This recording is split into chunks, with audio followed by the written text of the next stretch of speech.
सल्लल्लाहु अलैहि वसल्लम जिन हिकड़े दी वेठा हुआ हजरत अबू बकर सिद्दीक पियो अचे रज़ी अल्लाह ताला अन्हु पाण फरमायूं अबू बकर हलिया ॻाल्हि ॿुधाया ने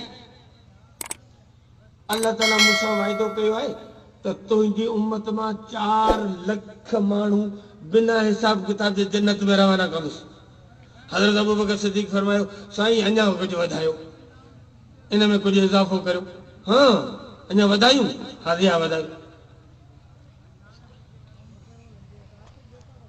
अबू बकर 4 आलासी ॿिया बि वधाए छॾिया 8 लख वञी तूं राज़ी थी साईं अञा कुझु वधायो। हाँ वरी था दुआ घुरो वरी अल्लाह जे रसूल सल्लल्लाहु अलैहि वसल्लम दुआ घुरी अबू बकर मुबारक जने 4 लख आलासी ॿिया बि वधाए छॾिया 12 लख थी विया बिना हिसाब किताब जे जन्नत में वेंदा। हज़रत अबू बकर सिद्दीक माठी न करे अरहम उम्मती बि उम्मती अबू बकर जंहिंजो लक़ब आहे त उम्मत ते रहम खाइण वारो सोचेसी अञा बि वधायो। तॾहिं हज़रत उमर परियां बीठो मत कर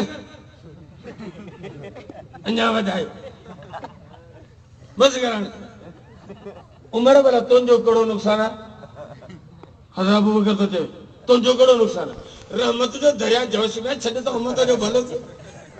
तूं वरी चए मां आज मूंखे ख़बर आहे मारे कर की छो भला चई छॾ जे न त माण्हू नमाज़ रोज़ो केरु कोन कंदो मस्जिदूं वैरान थी वेंदियूं सभु इन बुक जे असर ते वेठा हूंदा केरु नमाज़ ई कोन पढ़ंदो सम्झां थो वञी करे जॾहिं हज़रत उमर जो दड़को ॾिनो त रसूलुल्लाह सल्लल्लाहु अलैहि वसल्लम छा फरमायो अबू बकर उमर सच थो चवे।